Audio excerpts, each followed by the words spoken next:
Hola, buenas tardes a todos, a todas, a todes. Muchas gracias por acompañarnos en este espacio virtual de Germinal, semillero de investigación para las artes vivas. En primer lugar, como siempre, agradecer a Paulina y a Tika la coordinación, el que nos presentarán este programa que inició el año pasado, en el 2021, pensado como un espacio de formación alternativa, como un espacio que se caracteriza sobre todo por el trabajo colaborativo.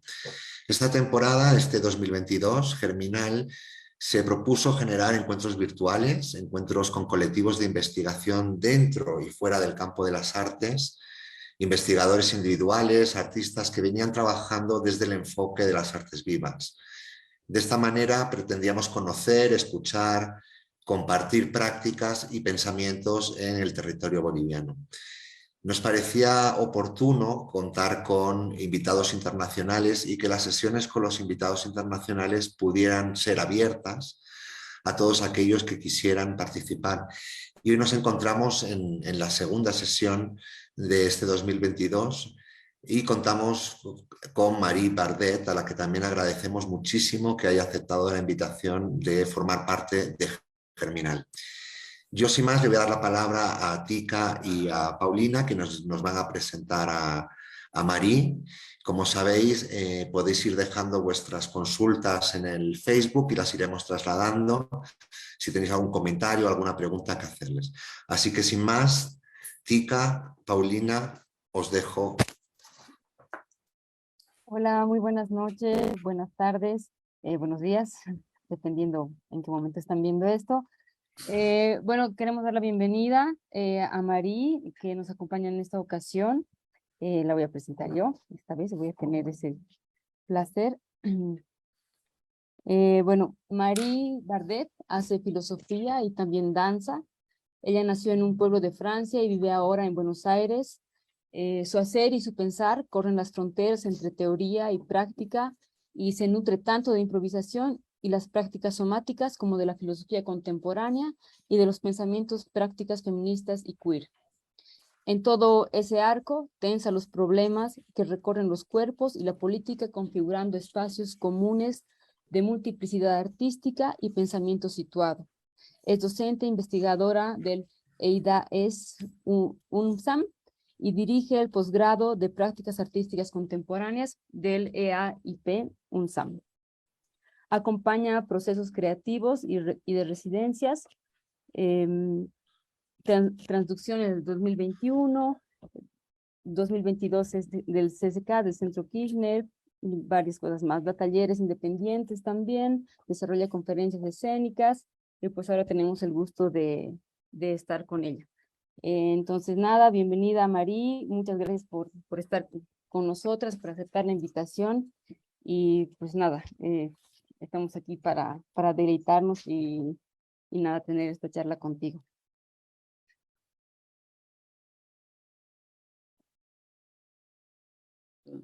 Buenas tardes, ahora sí.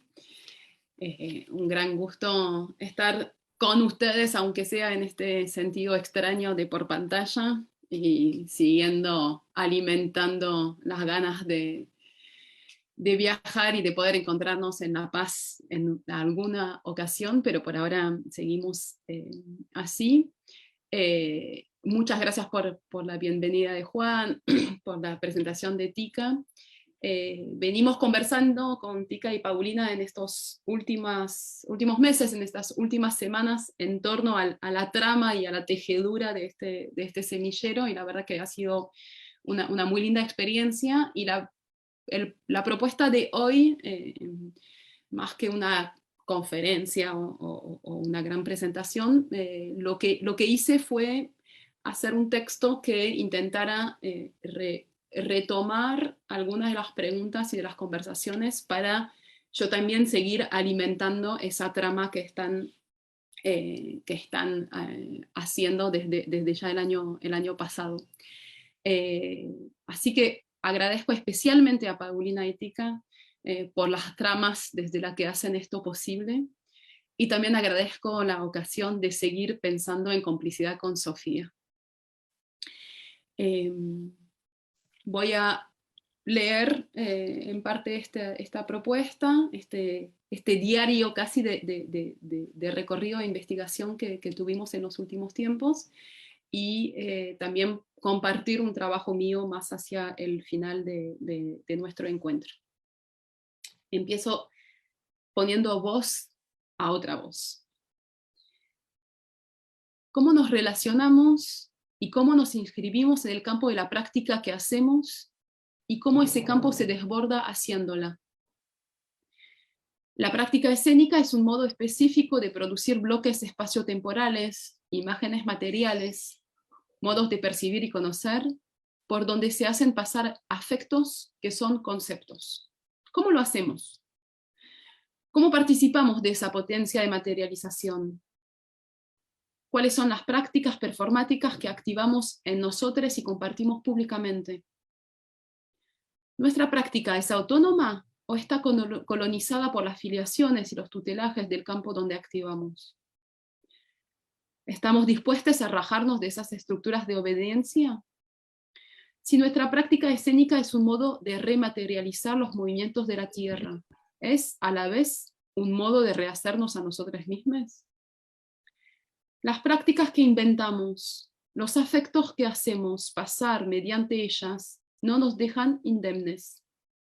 Descolonizarse del campo donde nos movemos implica a veces cierta soledad para componer nuevas alianzas, y afectos conceptos que nos dejen respirar.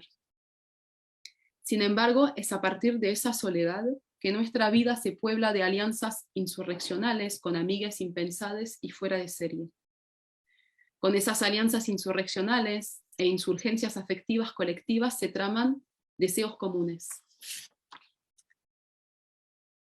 Crear potencia implica poner en interrogación los modos de producción existentes. Crear potencias intensificadas es hacer esfera pública.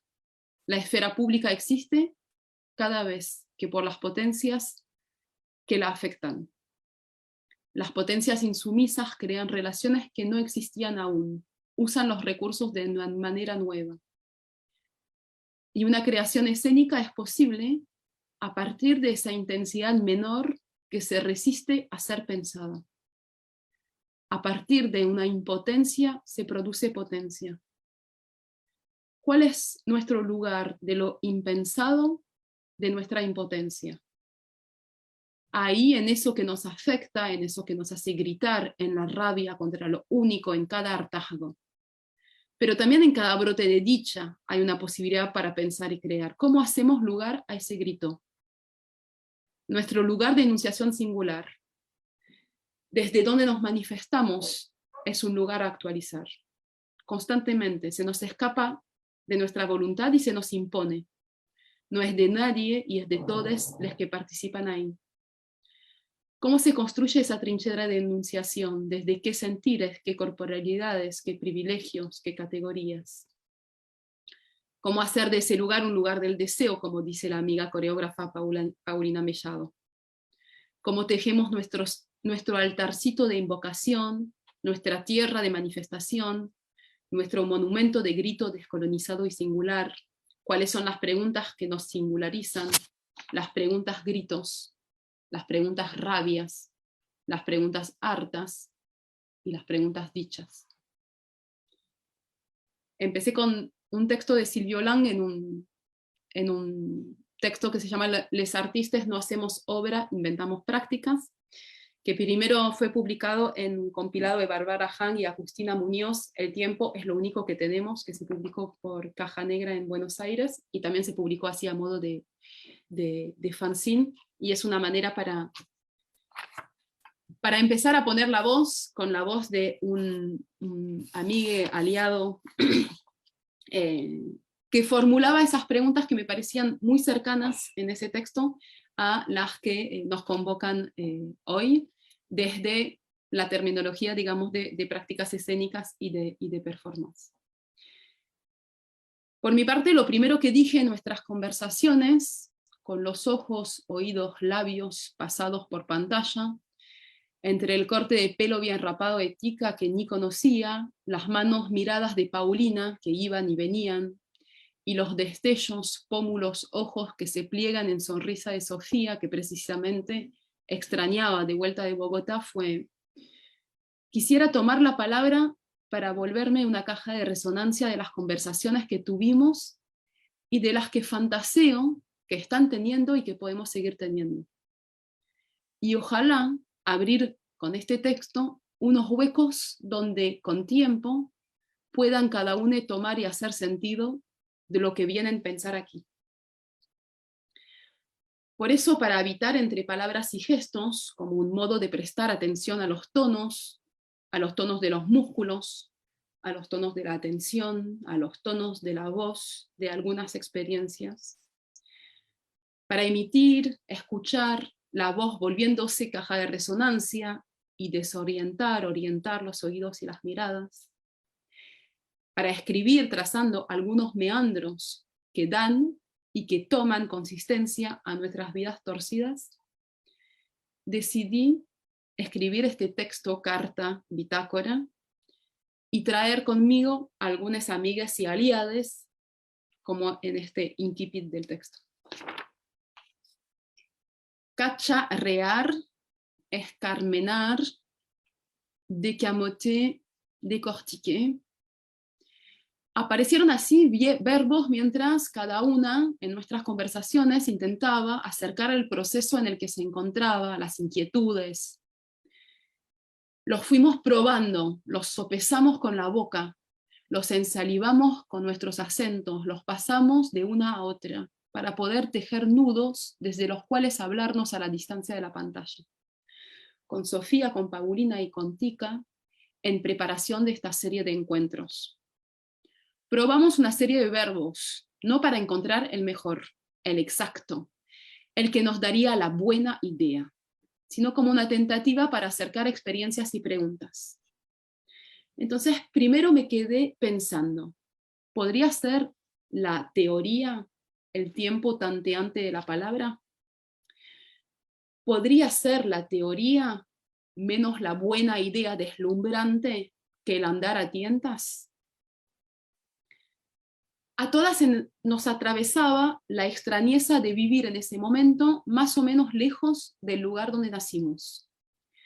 Y esa frecuencia o esa frecuentación extraña que se arma entre las lenguas que dicen extraña, extrañeza, extraño, qué extraña, te extraño, es extraña. Hasta un tatuaje me lo repite justo en el hueco entre las dos llaves, entre las dos claves, entre las dos clavículas. Y apareció una montaña en la conversación. Extrañar la montaña, una montaña andina estando en Bogotá. Extrañar una montaña de lana y hacerse en esa montaña, imaginada un refugio, desde el cual volver a tejer y tensar e interrogar los hilos que unen prácticas en artes vivas. ¿Será esto que hicimos ya un inventar prácticas? Y seguían conversando. Yo escuché algo de esa conversación y anoté. ¿Podría ser artes vivas un tránsito incómodo para los rares que no encajan en las áreas disciplinares? ¿Una pimienta del olfateo? ¿Un vector de curiosidad? ¿Un estimulante de vida en nuestras prácticas? Y sigo pensando, ¿podría ser artes vivas el nombre de esos gestos y huellas, acercamientos y anclajes que hacen menos una obra que de nuestras prácticas el campo de intervención deseado? Seguimos cacharreando, escarmeneando, decamoteando, decortiqueando. En todos los casos son verbos bastante intraducibles de un idioma al otro, o más bien de un territorio al otro. Para mí, decamoter o décortiquer son esos gestos anclados en un modo de hacer, preparando la tierra con la mano después de haber pasado el motocultor o el tridente y luego el rastrillo para deshacer las últimas, para luego sembrar, también están anclados en sacar el envoltorio y las pieles de las semillas o de las nueces. Y porque queremos menos acá encontrar y dar la nueva teoría que el arte de afilar preguntas como se afila un cuchillo, con el que trazar los dos signos redondeados que abren y cierran las preguntas en este idioma que hablamos aquí. Este signo para abrir y este signo para cerrar. Porque en esos huecos de los signos de pregunta puede resonar más que una respuesta, el filo cortante donde retumbará tu próxima pregunta, tu próximo paso sobre el piso. Porque esos signos de pregunta tienen la forma de nuestras orejas, pata para arriba, pata para abajo. Retumban allí vibraciones en unos tímpanos conectados cuando son oyentes, extendiéndose a través del resto de la piel, en algunas ocasiones. Ahí donde muy cerca de los tímpanos se mueven los cristales en los laberintos semicirculares de los oídos internos, dando cierta información de orientación y desorientación a través de la gravedad y a través del movimiento. Ahí con ese cuchillo que íbamos afilando retomaré 3 preguntas hoy. ¿Qué deseo de teoría cultivamos? ¿Cómo nos hacemos, deshacemos genealogías de lo que hacemos? ¿Y cómo trazar las huellas de nuestros gestos? ¿Qué deseo de teoría cultivamos? Es una pregunta que obsesiona, que me obsesiona, que nos vuelve a picar cada vez que algo se acerca y que nos acercamos a algo. Cada vez que llega una invitación para una charla o cada vez que la formulamos. Una pregunta por el deseo de teoría que se convirtió en nombre de seminario de Silvio Lange de la maestría en prácticas artísticas contemporáneas que coordinó en la UNSAM.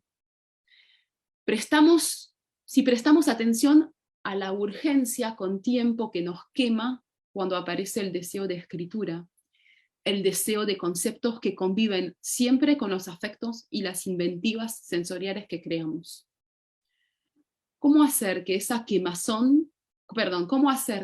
quemazón la ocasión de dar y de tomar consistencia a lo que se va pensando en el hacer, más que la clarificación categorial que tranquiliza la incomodidad, o que pretende asegurarnos el reconocimiento? Si nos inquieta el doble escollo, por un lado, de la gran falta de teoría con mayúsculas siempre repetida y tan repetida y repetida e introyectada en nuestras prácticas escénicas, vivas, corporales, somáticas. Si también nos inquieta el otro escollo de un antiintelectualismo que vuelve a oponer la praxis contra la teoría y no hace más que repetir su disyunción. ¿Qué espacios y tiempos nos podemos abrir en nuestro hacer para cultivar ese deseo de cacharrear, de escarmenar, de decamoter, de decortiquer un pensamiento de lo que hacemos? Y más particularmente, si no oponemos los gestos a los conceptos y el hacer al pensar, ¿qué deseo de teoría cultivamos? Si no esperamos del entender la gran clarificación explicativa, ¿qué deseo de teoría cultivamos? Si nos inquietan la circulación de las voces desde los bordes claroscuros, ¿qué deseo de teoría cultivamos? Si nos calienta la vibración de la hoja en los refugios que nos armamos en las ciudades y en los pueblos, más que la glorificación de los nombres propios, ¿qué deseo de teoría cultivamos? Cómo desentrenar nuestros propios reflejos fijados sobre la teoría deslumbrante que lo deja todo bien claro, en los músculos de nuestras lenguas a tientas que se meten de lleno en las tramas conceptuales que son tan duras como blandas. ¿Y a qué llamamos claridad y distinción? En nuestra manera de contar lo que hacemos. Como toda una bandada de amazonas antes que nosotros, nos seguimos preguntando y ahora de vuelta tomo la voz de otra. ¿Dónde es aquí? Porque he colaborado en la respuesta para otras, para otros. Y ahora no me alcanza. Me resbalo de su ideario que omite. Entonces será cuestión de inventarse un estribillo para alojarnos el ánimo. Y el deseo que se nos desprenda como miguitas de justicia en el camino. Pasa por la fealdad y la pestilencia de un lenguaje claustrofóbico. ¿Cómo escapar a la violencia de ser una misma? No es miedo del oculto, es miedo de ver. Ser la polígrafa, la amazona, la guerrillera, la desterrada, la cyborg, la reina, la loca, la amante, la pornógrafa, la bucanera, la mestiza, todas esas tentativas y más. Y menos porque saber, decir, no, hace de aquí una vaporosa certidumbre pasajera. ¿Dónde es aquí? Ni erudita, ni lampinia, cualquier respuesta será derrocada por el odio. No habrá luces, ni titulares pomposos. Apenas contemplación sonámbula de este viaje estático. Aguarden que este opúsculo de guerra, con una pregunta cacofónica y vacilante, todavía no termina.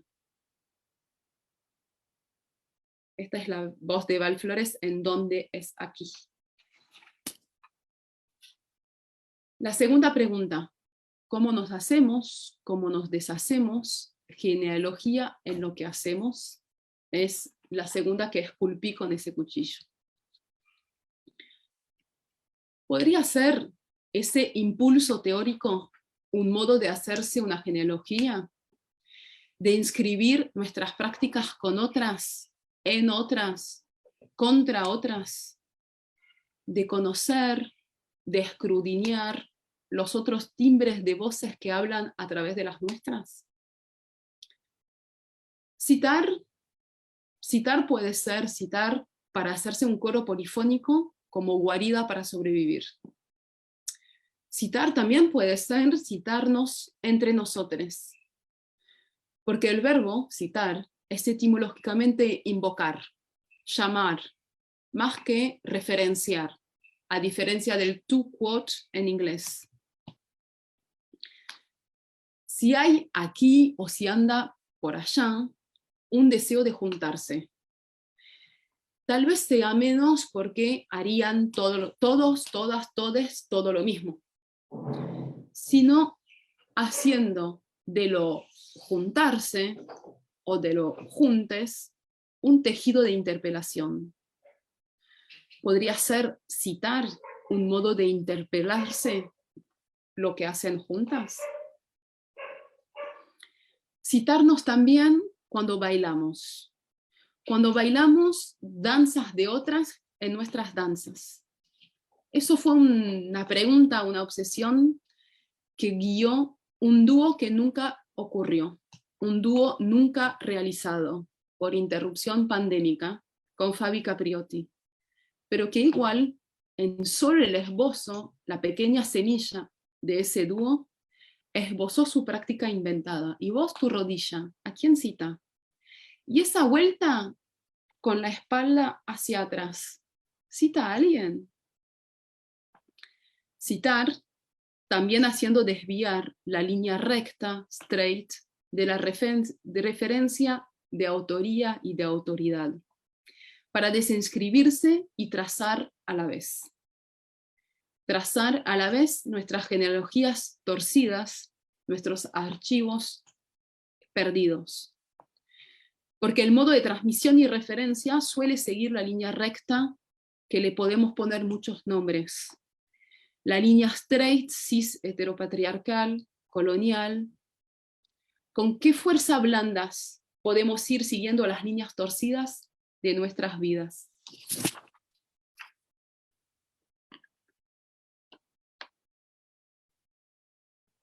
Mi tercera pregunta compartida y tallada en estos días y en estas semanas, y desde hace ya bastante tiempo también, cómo trazar las huellas de unos gestos. En particular pensando que esos gestos los queremos hacer en tanto escapan a lo visual, no solamente a lo visual, sino a lo visual como oculocéntrico, es decir, central, focal y frontal. ¿Cómo podemos trazar, cómo podemos recolectar, cómo podemos poner a circular las huellas de nuestros gestos que no se dejan del todo agarrar por su aparición visual, central, focal y frontal? Quisiera poder hablar, escuchar y escribir desde los otolitos de mi oído interno. Seguir la huella con los cristales de una propiocepción como oídos en común, como branquias, porque oír tiene algo de respirar. Si prestamos atención a los gestos que hacen mundos en contra de la repetición bien binaria del cuerpo contra la mente, de la práctica versus la teoría, de lo sensible cotidiano en oposición a lo inteligible experto. ¿Cómo los podemos escribir, trazar, dibujar? Menos desde su representación visual, focal, central, frontal, que desde los esbozos, las tendencias y los tropismos de lo que apenas cambia de rumbo. Si hay en los umbrales la potencia de una desorientación en nuestras cercanías y lejanías, porque a veces nos sentimos mucho más lejos de lo muy cercano y familiar, y mucho más cerca de lo más lejano y extraño. ¿Con qué lenguas, con qué gestos, entre qué palabras, armarnos de una demora para vivir y morir mejor, entre esas líneas combadas y torcidas? Sueño. Sueño con tener un lápiz o una pluma en los canales de los otolitos. Sueño con tener un canturreo que registre la vibración de sus acercamientos al ritmo de los cristales de los otolitos.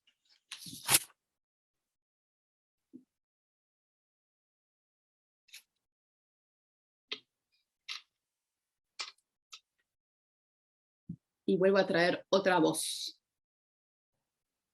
Que la noción de huella se adhiera, por oposición, a la noción de sistema, igual que una errancia que orienta.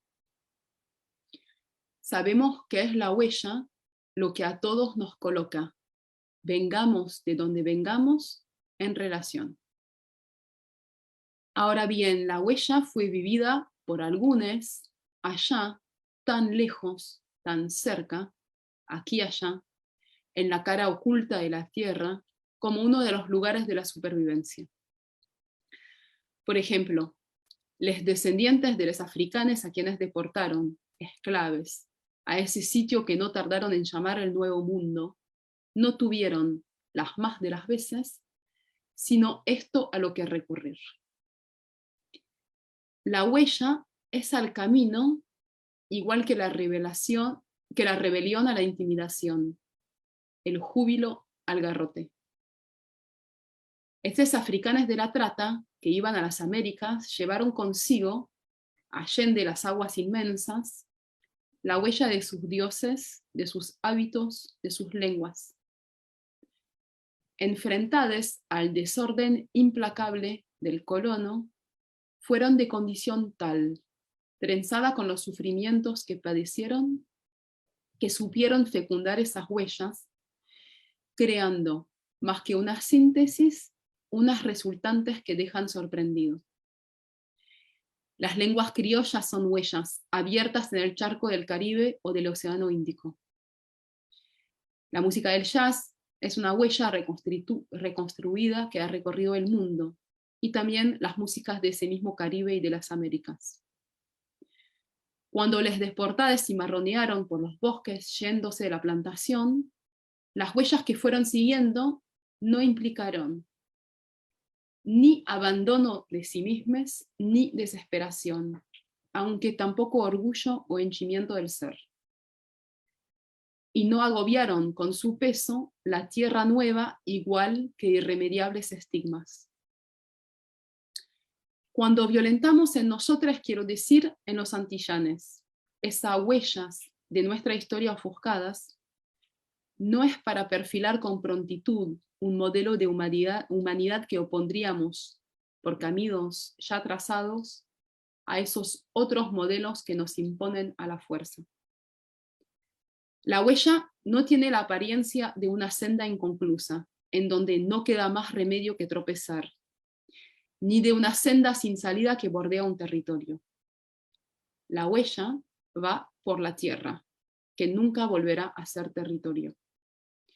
La huella es la forma opaca de aprendizaje de la rama y el viento. Ser une mismo, pero derivade al otro. En la arena en auténtico desorden de la utopía. La noción de la huella permite ir más allá de los estrechamientos del sistema y refuta así cualquier colmo de posesión. Resquebraja la dimensión absoluta del tiempo. Se asoma a esos tiempos difractados que las humanidades de hoy en día multiplican entre sí por conflictos y maravillas. La huella es la errancia violenta del pensamiento compartido. Por último, lo que quería compartirles es dos audios que fueron realizados el año pasado, ya pasó mucho tiempo, que fue una combinación entre una invitación por un museo acá de Buenos Aires que se llama el Palais de Glace, en el marco de una muestra que se llamaba la colección Escucha, Voces del Acervo, y el programa Museo Aprende, y un trayecto de investigación mío que se llama Perder la Cara, que tomó distintas formas y distintos formatos, hasta ahora tiene formato de libro. Y vamos a realizar una actividad pública el 27 de abril, a partir de preguntas tales como ¿se puede entrar a un museo de espalda? ¿Cómo nos podemos sentir allí con o para el culo? ¿Cómo se desborda lo visual en una muestra? ¿Qué entra y qué sale de los bordes del campo visual en el habitar una institución? Etc. No se pudo realizar la actividad pública porque se cerraron en abril se volvió a cerrar la posibilidad de actividad pública en los museos por la pandemia, y frente a las restricciones sanitarias decidí no armar un Zoom, no hacer nada que fuera de manera remota, sino ir igual al museo y ver qué huellas, qué presencias, qué voces, qué gestos había en ese lugar cerrado, desertado más bien por su público. Me propuse trazar los apenas huecos que lo imposible rasguña en lo que está en marcha. Interrogar las visibilidades e invisibilidades de una institución cultural de muestras cerradas a su público. Deshacer las ficciones de lo vacío con la potencia mínima de otros relatos, otras voces, otros gestos. Entonces me enfrenté a otra serie de preguntas, cómo se reformulan mis primeras preguntas por lo que desborda nuestro campo visual y nuestra escucha, cuando en un espacio supuestamente vacío aparecen quienes lo limpian. ¿Qué recorridos y qué voces emergen en un acercamiento sensible con quienes cuidan, ordenan, arreglan, montan, gestionan, conservan en un museo? Y durante un día abrí un gabinete de microficciones somáticas en el patio de la Manzana de las Luces. Con cada persona, o con los pequeños grupos de las personas que se encontraban trabajando en el lugar, exploramos los bordes de lo visual, y nos preguntamos por los apoyos y refugios que encontraban nuestras espaldas, haciéndoles, a través de la imaginación, otras pieles animales, dejándonos crecer pelajes, plumas o escamas. Luego de esa experiencia, abrimos una conversación en la que las preguntas iniciales se reformularon por las condiciones del presente cerrado. Cuando volví de ese día, le propuse a otra gran aliada desde Chile, a María Landeta, meter sus oídos atentos y sus gestos vibratorios en el material que había grabado de condición muy precaria con mi celular durante este día. Decidimos, y ella realizó ese montaje, y decidimos poner a circular, luego de un ida y vuelta de escuchas y desplazamientos entre nosotras y con cada persona que allí estuvo, algunos fragmentos sonoros de lo que ese día tuvo lugar y sigue resonando. Y esos son los dos audios que compartí previamente por este Zoom, pero que también creo que pueden compartir el link en la transmisión que está ocurriendo en este momento por Facebook. Tenemos dos posibilidades: o dejamos esos audios y lo escuchan cuando termina esto, o nos tomamos ahora 15 minutos de un corte, escuchamos los audios, cada uno, no es posible hacerlo compartiendo porque es mejor escucharlo con incluso auriculares, y volvemos después de 15 minutos. Pues me parece, no sé qué opinan, chiques, chicas, si quieren. Pues por mí estaría bien, no sé qué dicen. Nos tomemos Listo. los 15 minutos, dices, ¿no? Estoy de acuerdo. Sí, listo. Tomamos los 15 minutos entonces. Bueno, igual invitamos a las personas que nos están siguiendo en la transmisión o a quienes nos seguirán Ahí en el está futuro. en el chat, está compartido el link Exacto, para que puedan escuchar, y nos volvemos a Exacto. encontrar en 15 Listo. minutos. Buenísimo. Listo, vamos. ¿Qué tal? ¿Cómo les fue? ¿Se están acabando?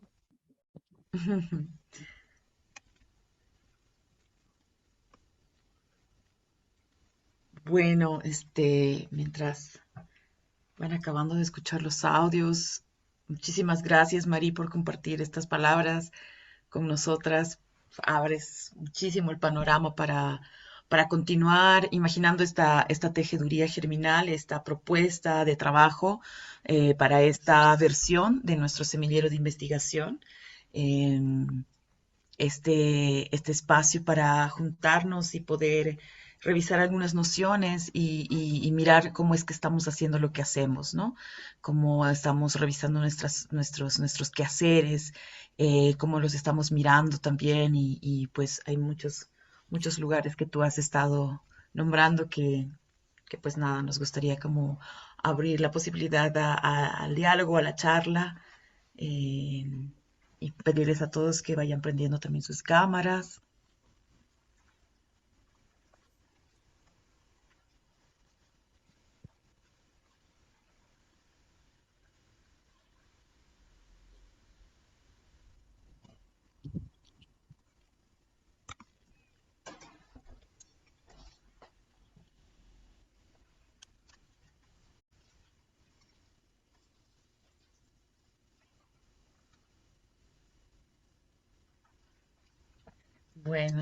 Bueno, voy a tomar la palabra para empezar con una pregunta, con un lugar para que podamos ir charlando también y un poco conectando lo que hemos estado pues viendo y charlando también en las anteriores sesiones con Sofía Mejía, que nos acompañó pues en la sesión inaugural, y de alguna manera también te citó, te trajo, te invocó, Mari. Ha sido siempre un ida y vuelta ahí con las imágenes y con las citas, como dices, con estas invocaciones. Ella hablaba, pues en un momento estuvimos como bien intensos con con la noción de artes vivas, pensándola y también imaginando ese espacio en que esto se puede abrir de una manera muy amplia, cuando en territorio boliviano, digamos, esta es una noción que está en una potencia muy fuerte, como lo hemos venido viendo durante las mesas de trabajo, ¿no? Ella hablaba cuando empezamos a hablar sobre el gesto, ella lo dijo en el día de nuestro encuentro, para hablar de gesto, para no hablar de cuerpo, para no hablar de obra. Ella decía, Mari piensa, o sea, piensa el gesto desde este lugar, ¿no?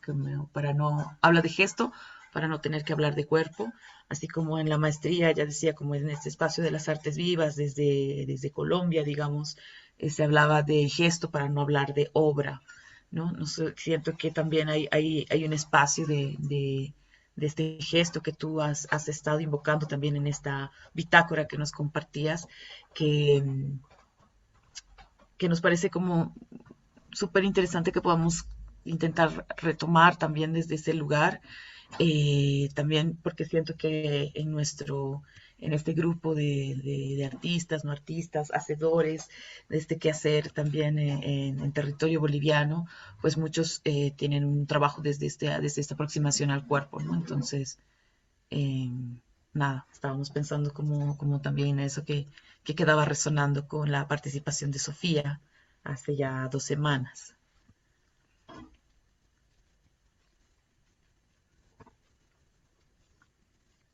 Sí, fue algo como cuando nos encontramos con Sofía, ahí, digamos, se explicitó de esa manera y Sofía hizo ese paralelo. Eh, en todo caso, y me parece que es lo mismo que pasó con la maestría, o por lo menos con lo que nos contaba Sofía allí en Bogotá.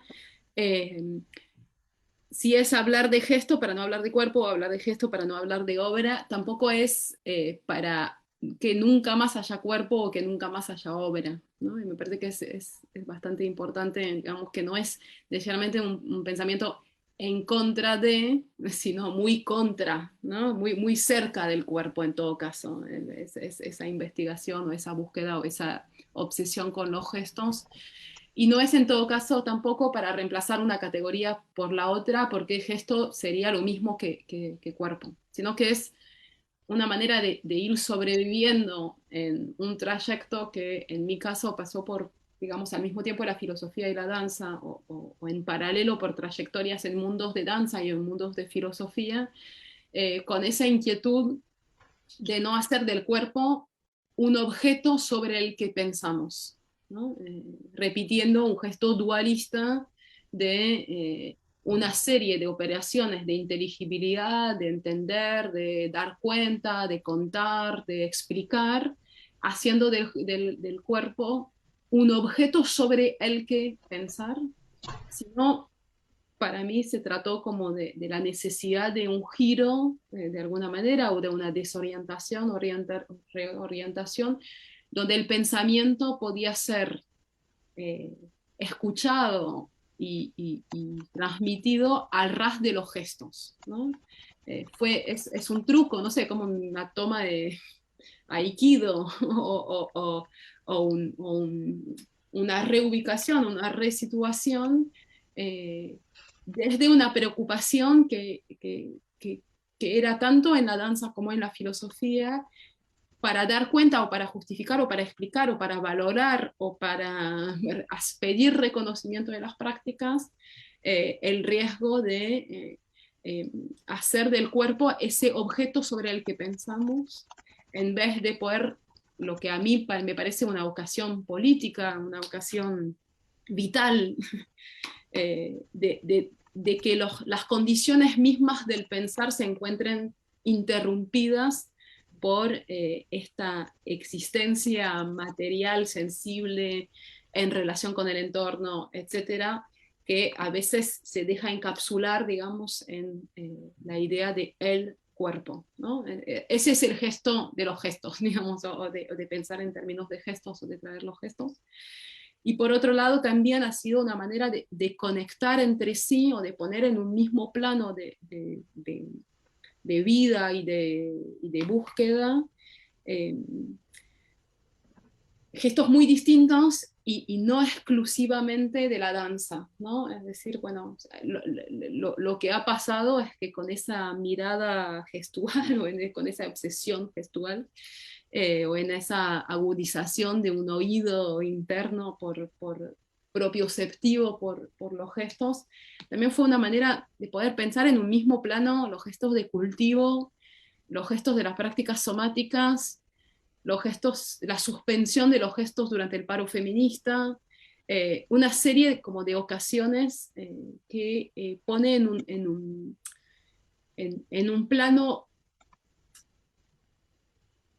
horizontal, que no quiere decir una perspectiva transversal, que no quiere decir una homogenización, que eso es como todo el gran desafío para mí, distintas, eh, distintas escenas o distintas tierras o distintos momentos en los que se podía volver a alimentar de alguna manera lo que a lo largo de la historia de la danza todo el tiempo, desde Lois Fuller al final del siglo XIX, la danza reivindica olvidarse de lo que es la danza porque quiere ser los gestos de la vida y no los gestos específicamente de la coreografía, ¿no? Lois Fuller, fin del siglo XIX, principio del siglo XX, en Europa dice hay que olvidarse de lo que la palabra coreografía quiere decir.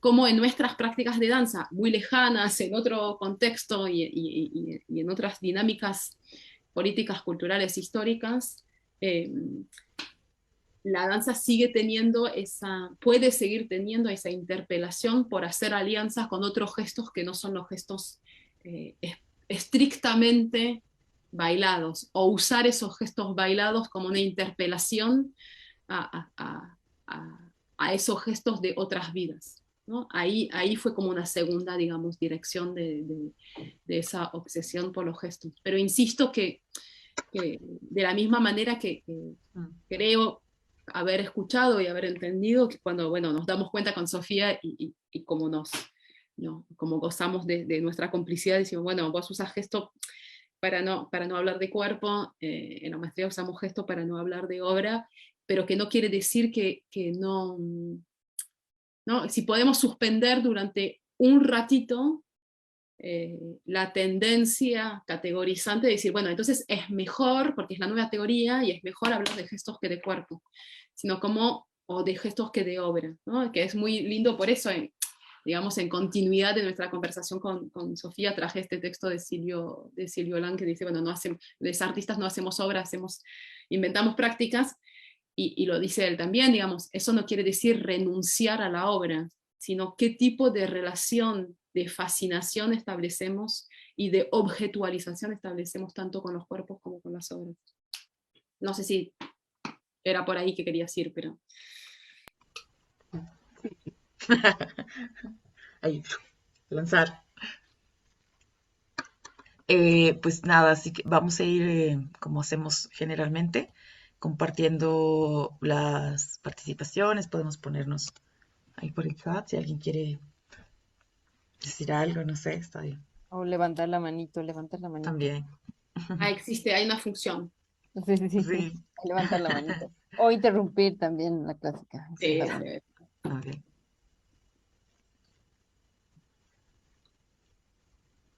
Ujú.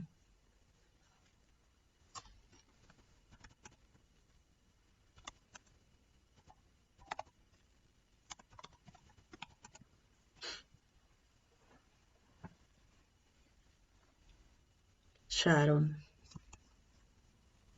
Hola, hola. Bueno, gracias, Marc, por toda la charla que nos diste. Me encantó la parte del texto. De hecho, yo, desde mi práctica artística, esto de las artes vivas es algo en lo que estoy recién como unos 3 años. Eh, de hecho, en la universidad yo no sabía que existía.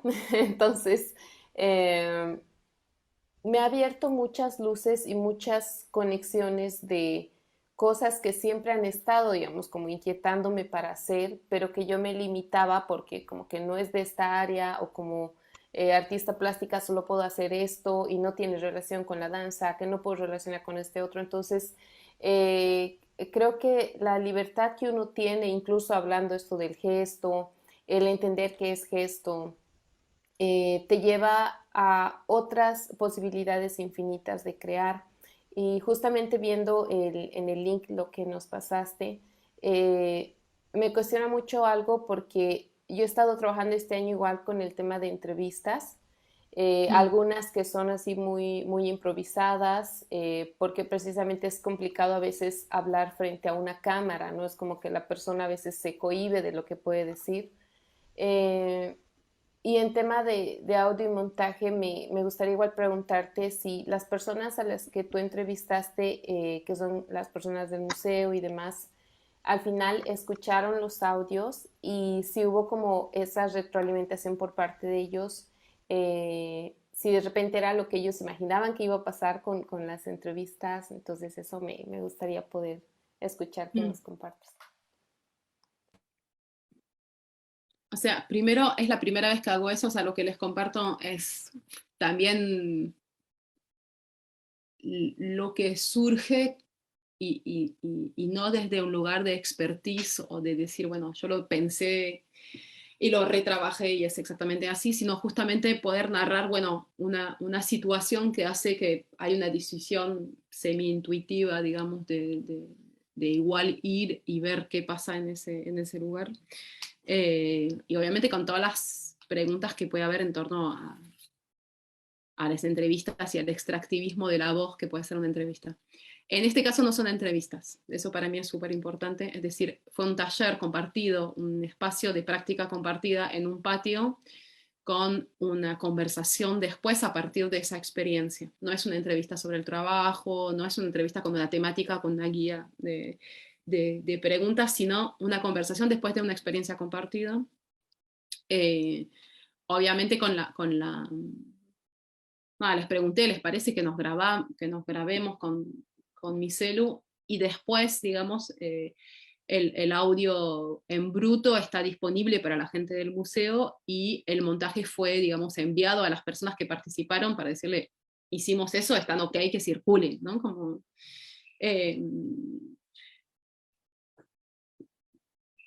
en este sentido no había una expectativa de lo que iba a pasar con una entrevista y cómo iba a quedar la entrevista. Sí, desde nuestro lado, que lo fuimos descubriendo mientras lo íbamos haciendo o sea, el arte del montaje fue de María, pero las conversaciones que tuvimos mientras, era esa gran pregunta y no lo comparto porque pretendo que sea un ejemplo para seguir, ¿no? O un modelo de lo que hay que hacer, sino que ahí se nos hicieron un montón de preguntas que decidimos ir resolviendo de esa manera, o tomando esas decisiones, que un poco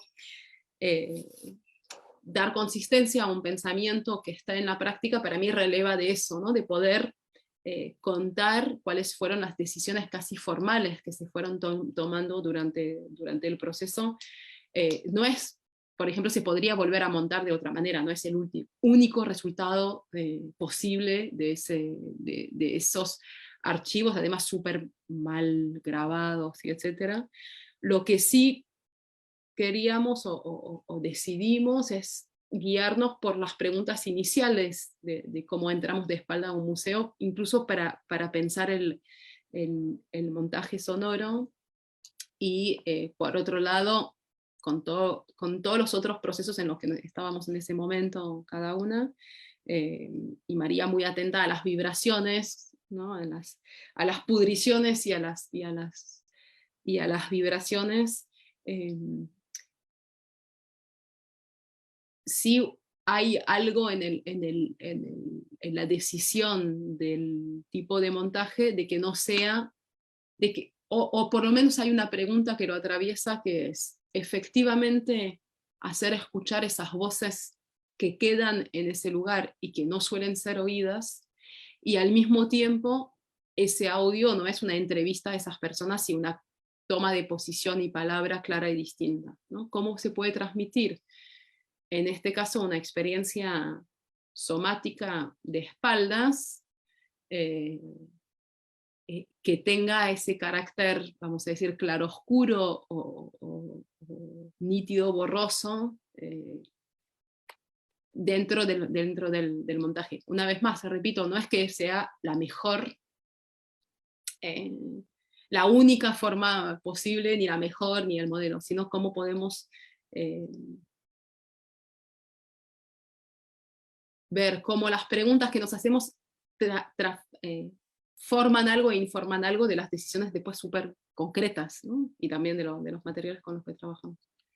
Pero para mí es importante que no son entrevistas, no fueron planteadas como entrevistas. Es una conversación después de una experiencia compartida, ¿no? Había otra pregunta, creo. Malala, creo que querías preguntar. Hola, sí. Gracias, Marí. Qué lindo oírte, realmente.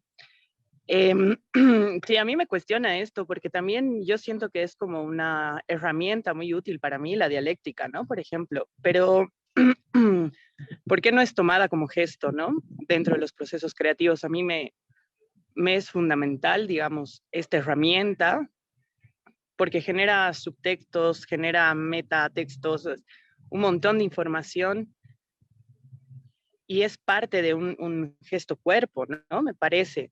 Me da la impresión de que también en nuestros quehaceres, la experimentación o la búsqueda, digamos, la investigación, a veces solo se basa en una experiencia, que me parece muy bien, o en una búsqueda de imágenes, o en alguna cuestión estética, pero para mí sí tiene mucho que ver, es muy importante poder ir más allá, ¿no? De esa investigación en un estudio, en un lugar concreto, ¿no? El poder hablar con la gente que nos rodea, el poder, es parte del gesto para mí, ¿no? Y de hecho creo que genera una huella, como decías antes, muy interesante de del mismo gesto, ¿no? Creativo, digamos.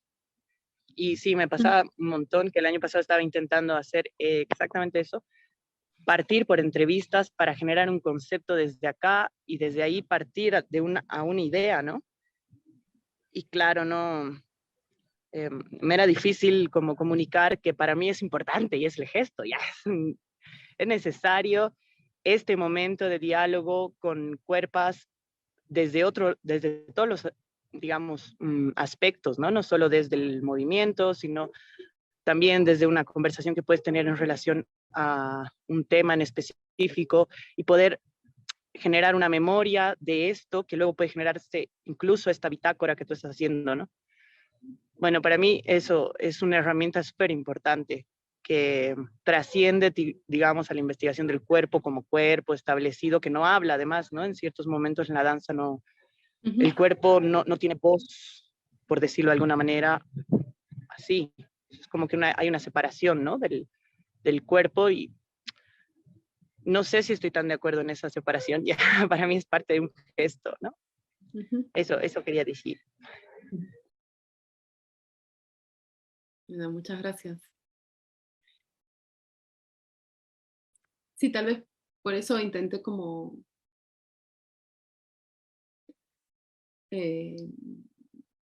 perdón, que el chat aparece.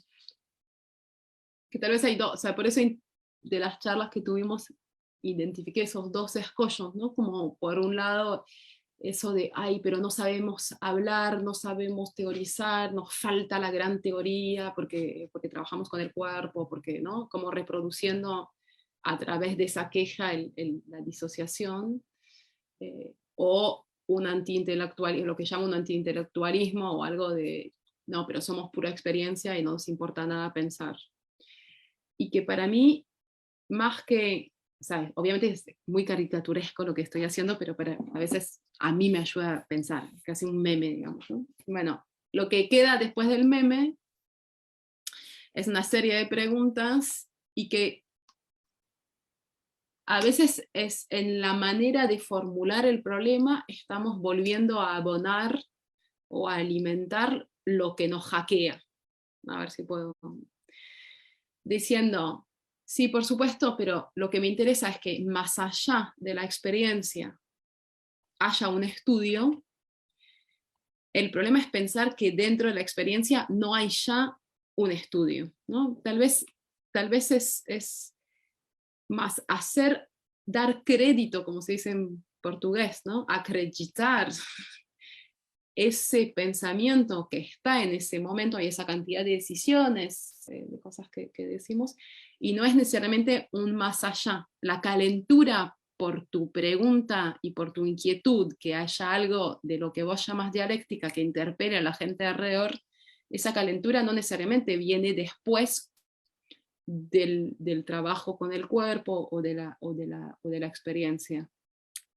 Me parece que ahí a veces, en la manera de formularnos los problemas, nos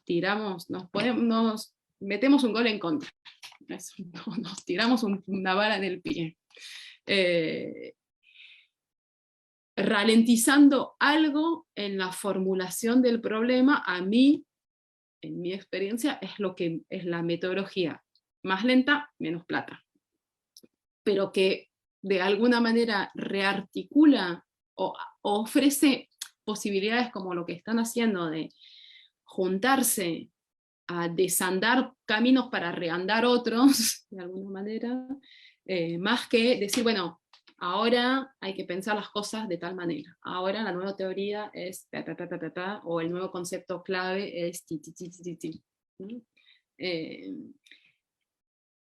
Eso, me parece genial como los términos con los que los traes, o esa inquietud, y decir, tal vez esa preocupación o esa inquietud de no quedarse con esto, sino ir más allá, es en el fondo, y estoy totalmente de acuerdo con vos, a mí pensarlo en términos de gestos, diciendo, ahí hay un gesto, acá hay otro gesto, ¿cómo se articulan? ¿Cuál es su timing? ¿No? Una pregunta súper, podríamos decir, escénica, una pregunta súper compositiva en todo caso.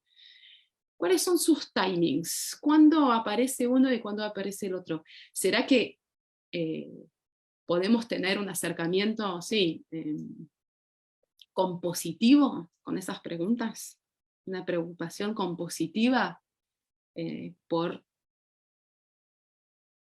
para rearmar esas famosas relaciones entre teoría y práctica, ¿sí? Pero creo que implica ralentizar el modo de enunciar los problemas. Eso. No sé si... Claro.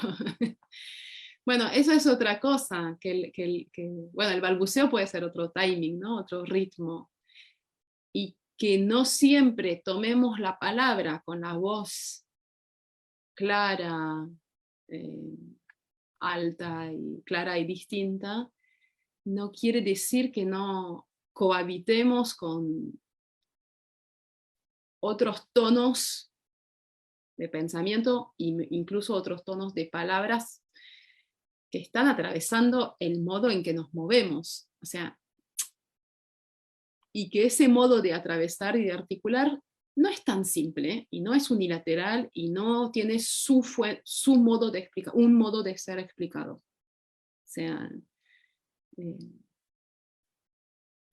que a mí cuando me dicen en una clase, couche-toi sur le dos, o acostate boca arriba, no me acuesto de la misma manera, si es sobre la espalda o con la boca arriba, a mí que en castellano nos digamos, acostémonos boca arriba, me parece de un nivel de abstracción y complejidad, tipo, ¿por qué la manera de decir tírate al piso es la boca arriba? Para mí es la espalda contra el piso. Bueno, eso cambia el tono muscular con el que me acerco al piso. No, es un ejemplo, o sea, un ejemplo, un caso que sé yo, no sé si les hace sentido, pero de que decir que la danza no tiene palabra es una falacia. Estamos todo el tiempo usando palabras cuando damos una clase, cuando bailamos, cuando hacemos un proceso creativo, que no quiere decir que se resume, que la palabra resume toda la experiencia del sensible o toda la experiencia del cuerpo con miles de comillas, ¿no? No me quiero meter en esa que es muy complicada. Solo puedo decir, no hay una sola manera para mí de dar cuenta de esas articulaciones y de esas imbricaciones. Al no tener una sola forma, se abre un abanico de las decisiones que podemos tomar, de composiciones, de timings, de espacialidades, de dramaturgias que puede haber entre un momento y otro, en los términos que usabas, bueno, entre el momento de la experiencia y el momento de la dialéctica, que me encanta que siga siendo una palabra que hace sentido. Creo que había otra pregunta.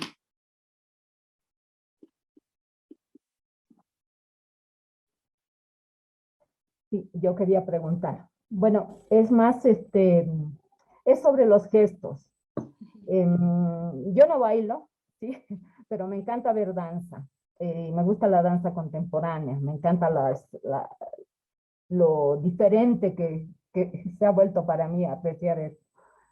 Pero en relación a la danza antigua, tradicional, yo siempre lo he visto más como un gesto que como una coreografía, la danza tradicional. Por ejemplo, cuando bailan, hacen el infinito, ¿no? Cuando giran, hacen como el infinito todo el tiempo. Y cuando yo no entendía esto de la música tradicional, para mí era aburrido, porque era muy repetitivo, así, dar círculos y bailar en infinito. Y yo decía, pero ¿por qué hacen eso todo el tiempo y no hacen una coreografía y qué sé yo? Y me tocó en algún momento ser jurado también, porque tenía un espacio de música tradicional y me tocó ir de jurado. Entonces yo investigué sobre la danza. Entonces entendí que era más gesto, o sea, contaban algo a través de la danza, que era que el mundo gira y todos somos infinitos.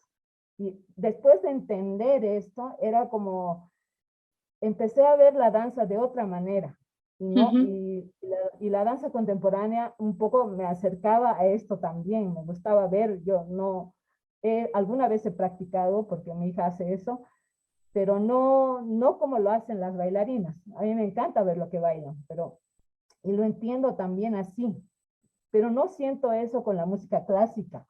No sé si son las técnicas, no sé, pero siento que sufren mucho cuando hacen danza clásica. Eso te quería preguntar, ¿es realmente muy difícil y lo disfrutan cuando bailan danza clásica? No sé, me imagino que tú has investigado para escribir tu libro de los gestos y no sé, esa era mi pregunta, ya me perdí por dónde iba, pero igual te quiero decir muchas gracias. He oído algunas charlas tuyas y me fascina tu trabajo.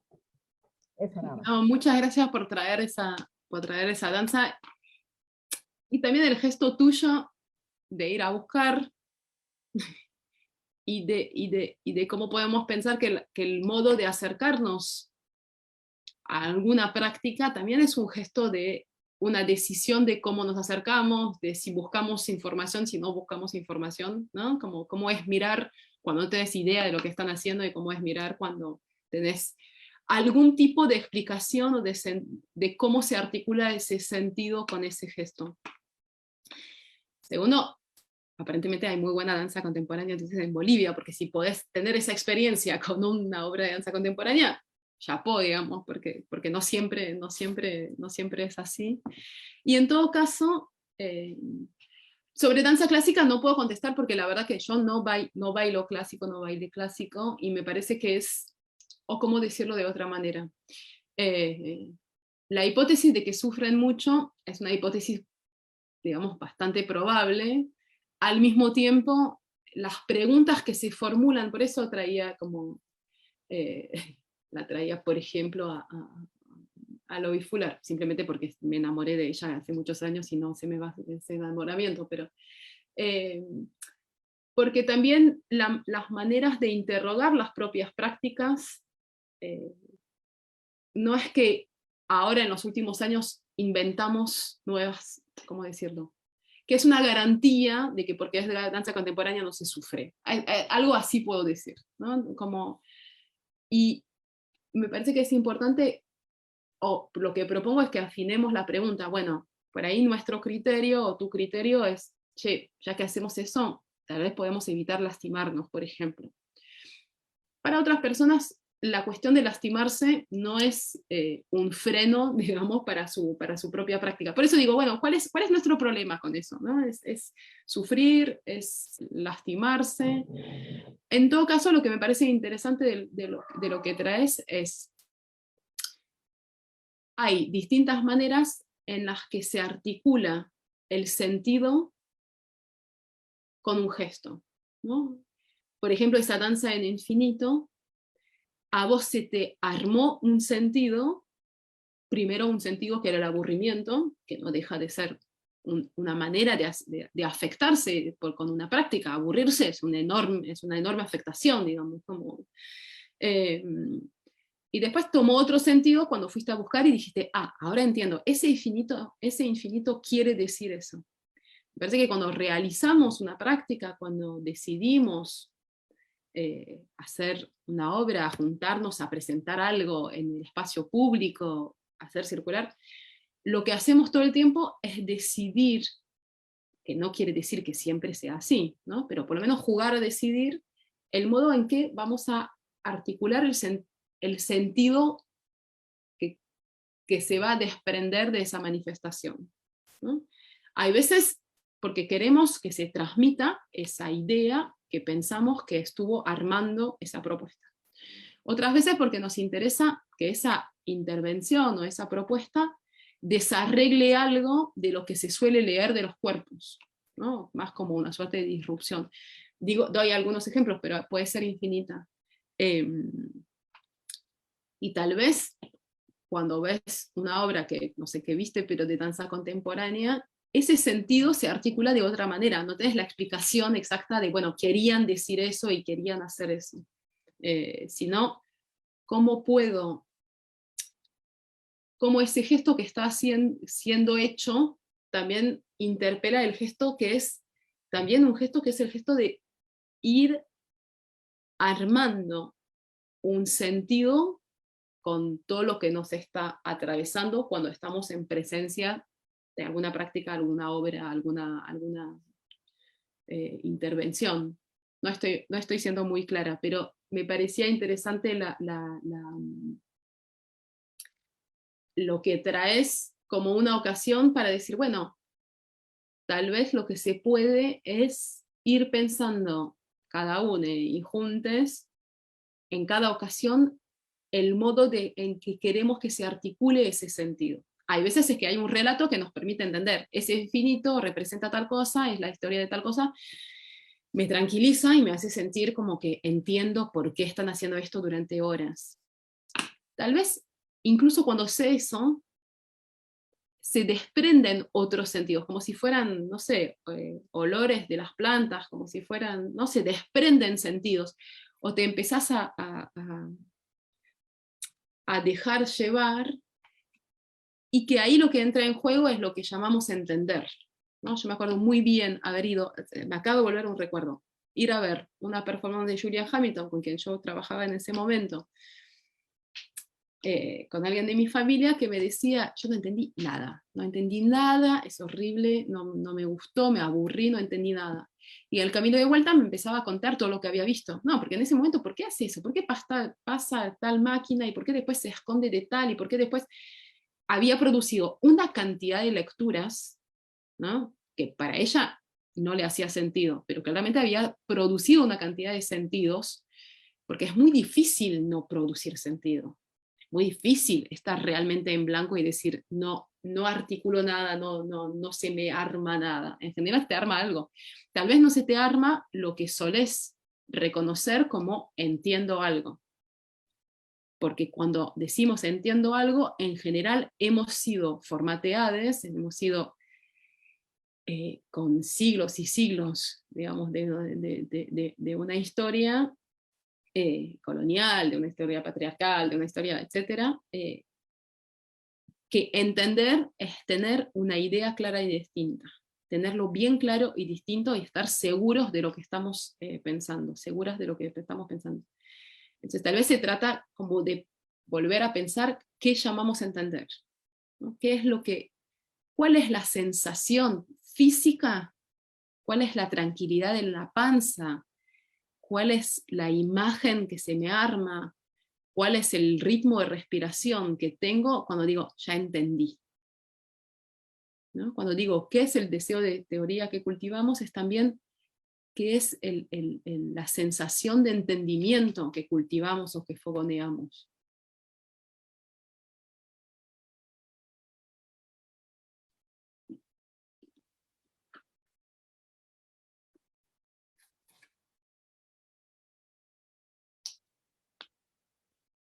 Buenísimo, Marí. Yo tengo bueno, tenemos una pregunta que estuvimos haciéndonos con Paulina en torno a lo situado. Claro, nosotros venimos como preguntándonos como si hay que ver cómo, qué es esto de las artes vivas, pero desde aquí, desde el territorio boliviano, y no sé qué, y ahí empiezan a aparecer como toda una serie de cosas que al final siempre nos llevan al fracaso, lo cual ahora estamos más orgullosos porque parece que está bien el fracaso. Entonces, nada, lo que en realidad quería preguntarte, más que preguntarte, como que nos amplíes un poco como esa idea de lo situado para, tal vez para dislocar un poco esos límites que uno se empieza a establecer, sobre todo cuando este hace referencia a un territorio, ¿no? Y a un territorio como el nuestro, que cada tantos metros es totalmente distinto. Ujú. Por ahí.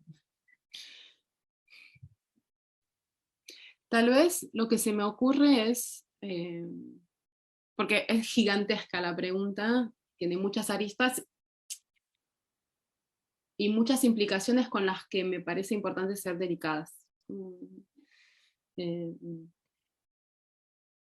lo que puedo decir es que es una pregunta que me interpela, que me inquieta. A grandes rasgos, lo que yo voy buscando y conversando con la gente con quien trabajo, con la que hago cosas, es cómo podríamos revisitar la idea de pensamiento situado porque para mí viene como, digamos, de esa tradición de pensamiento situado, a través de las herramientas que tenemos, como por ejemplo del oído interno. ¿Cómo sería situarnos desde la propiocepción y no solamente desde la visión, por ejemplo? ¿No? Pensar eso de situado no solamente en un término oculocéntrico, que en general la idea de situación está, o de pensamiento situado, está orientada esencialmente por la visión. No para tirar la visión a la basura, sino para prestar atención a que en general el modo de lo visual está ordenado oculocéntricamente como focal, central y frontal. Mi tercera obsesión. Y que yo creo que hay una ocasión, digamos, de decir, bueno, ¿cómo es? Ya que el oído interno es una de las vías de nuestra orientación y desorientación, ¿cómo sería, por ejemplo, su pregunta por las artes vivas en el territorio llamado Bolivia, pensando no solamente en términos de mapa y de situación, geolocalización en un mapa, sino en la relación gravitatoria con esa tierra, ¿no? Como no sé qué puede salir de ahí mismos. Probablemente otro fracaso, lo bueno es que esos fracasos parece que se juntan para fracasar, que ya es un montón, son bastante fracasando. Eso sería como una de las líneas, por una cantidad como siempre, de preocupación, de enojo, de ira, ¿no? Como de rabia, decía Silvio, que es el riesgo y el enfrascamiento, no sé cómo será en Bolivia, pero en Argentina es bastante fuerte, bueno, entonces como hay una suerte de contracorriente que estoy percibiendo hay que dejar con eso de pensar en términos situados, porque si no son particularismos que nunca vamos a poder pensar en común, sino que es, bueno, si vos no vivís en tal lugar y no viviste tal experiencia, no podés tomar la palabra, ¿no? O no puedes decir nada, o no puedes hacer nada. Como si fuera una suerte de calcificación de la idea de situación en una pertenencia identitaria que se nos está volviendo en contra porque están volviendo los viejos llamados a un universalismo, ¿no? Yo estoy presenciando esto que me súper inquieta. No tenemos por qué compartir la inquietud porque probablemente sea súper peculiar, ¿no?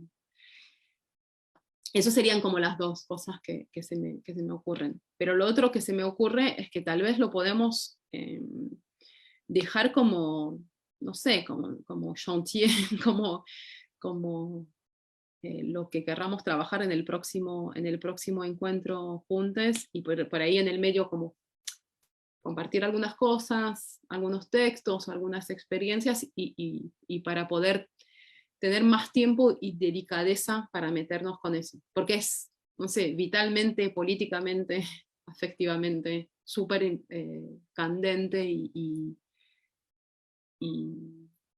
está bueno tener tiempo para meternos con eso, me parece.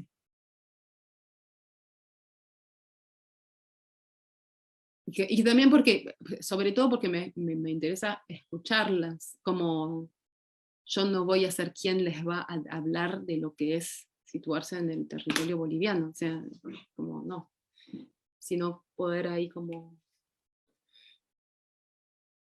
tener un mayor espacio de escucha. ¿Les parece que sea eso como nuestra, no sé, nuestra Sí, invitación para la fiesta? La eso. temática de la fiesta, de disfraz, Bienvenida, pensamiento bienvenida a mi situado. fiestita. Bienvenida a mi fiestita, pensamiento situado para el próximo martes. Es réplica nuestra fiesta, pero está buena. Súper frita. Me encanta. Genial. Bueno, vamos a ir ya casi cerrando, entonces si quieren vamos viendo las últimas intervenciones. Si alguien quiere decir algo.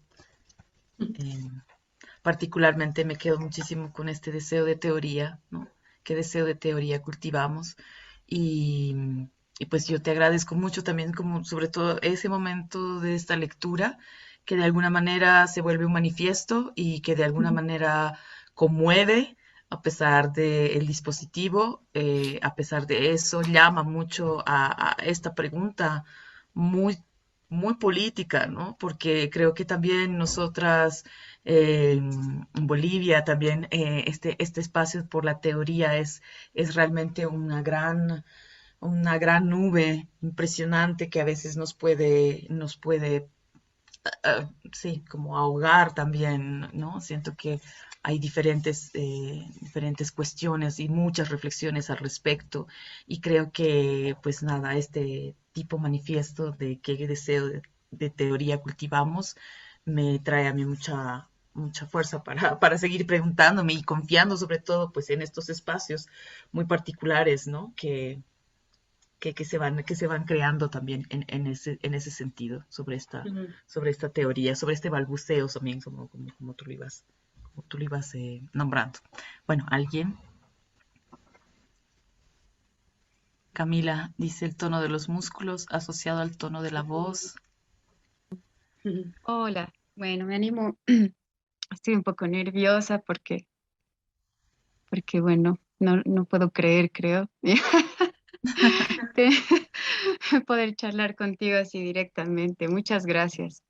Mm, sí, me queda sonando mucho eso de la voz en relación al tono de los músculos, porque vengo haciendo como una práctica de eso también. Siento que tenemos como muchos hábitos de movimiento automáticos, mecanizados todo el tiempo, todo el día, y que, no sé, quizás también empezar a modificar esos patrones de hábito desde el cuerpo, podría empezar a habilitar también otras rutas en el pensamiento.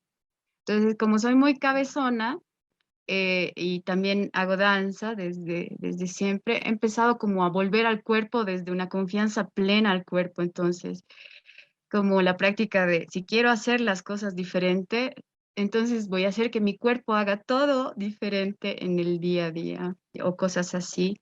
Y me ha sonado muy lindo esto del tono de la voz también, porque también me ha pasado que me sentía en otro periodo mucho más tensa muscularmente, y realmente hablaba diferente, me comunicaba diferente, mis relaciones eran diferentes. Y quizás ahora que un poco a veces se me suaviza el cuerpo y voy como para allá, voy a empezar a relacionarme mucho con el agua, qué sé yo, el cuerpo también empieza a hacer, y el tono de la voz también cambia, y etcétera. Como que todo se altera. Entonces, no sé si tú tienes en tu experiencia, en tus prácticas, algo que haya ido por ahí, que sientas que sí va por ahí. Y otra cosa que me ha gustado mucho, que me encantaría poder así como desmenuzar, porque los puntos de creación o desde donde se puede empezar a crear, como tú decías, esto de la impotencia que empieza a ser potencia, esta fuerza, casi siempre viene como de la crisis, del conflicto, de una cosa así como muy de esa energía. Pero también has mencionado en este texto inicial de los crear a partir de los brotes de dicha. Ese es un lugar que para mí es muy difícil de todavía entender como potencia creadora, porque siempre termino volviendo al drama que me lleva al conflicto y que me lleva a alimentarme de esa misma energía como a la que estoy habituada por la tragedia griega que me gusta tanto, o que nos han dejado así como muy impregnado, ¿no? También. Entonces, esas dos cositas por ahí. Muchas gracias. Bueno, sobre sobre lo último, nada, lo nombré, pero léanlo, está disponible en la web, lo buscan, lo trafican, lo fotocopian, pero es o sea, todo lo último que nombraste es del texto de Silvio Lang. Y sobre lo primero, más que nada, como de seguir haciendo las experiencias y en todo caso, la vuelta que a mí me divierte dar es cómo podemos pensar la voz teórica desde ahí. Es decir, el tono de conceptualización o el tono de consistencia que nos exigimos o que buscamos o que damos a nuestros pensamientos. Y más que en una relación causa-efecto, si hago esto, entonces va a pasar aquello, es una disposición a prestar atención a esas conexiones y circulaciones. No creo que haya un camino de causa-efecto, sino más bien una perspectiva relacional, lo que podemos llamar una perspectiva relacional, que es lenta y exigente, pero por eso también podemos seguir por esos caminos, digamos, la semana que viene, pero no sé, preguntarse, por ejemplo, por el tono de una teoría, que no quiere decir que entonces siempre tenemos que estar relajadas para escribir teorías relajadas, no es una apología del relax, digamos, porque además los tonos, pensar en términos de tonos musculares es abrir para mí una variabilidad de tonal, una variabilidad tónica, mucho más que una apología de lo relajado sobre lo contraído, porque además los músculos tienen muchas maneras de moverse, de movilizarse. También se pueden movilizar expandiéndose y no solamente contrayéndose. También pueden estar escuchando lo que están haciendo mientras lo están haciendo y no solamente relajarse.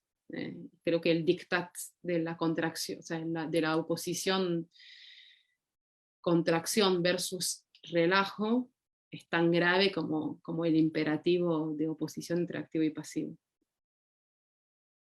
Pero bueno, son muchas cosas. Les agradezco muchísimo la escucha, la atención, aún a través de estos dispositivos de pantalla. Y nada, podemos preparar como lo que vamos a llevar para la fiesta de la semana que viene. ¿Les parece? Exacto, exacto. Nos veremos la próxima semana. Tenemos un encuentro ya cerrado con Marí, pues en estas mesas de trabajo que venimos realizando ya desde hace 2 semanas, estamos ya a la mitad.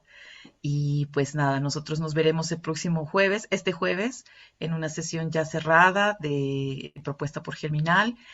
Y pues nada, nos volveremos a ver estas cosas, volveremos a charlar. Muchísimas gracias, Marí, por Gracias a compartirte ustedes.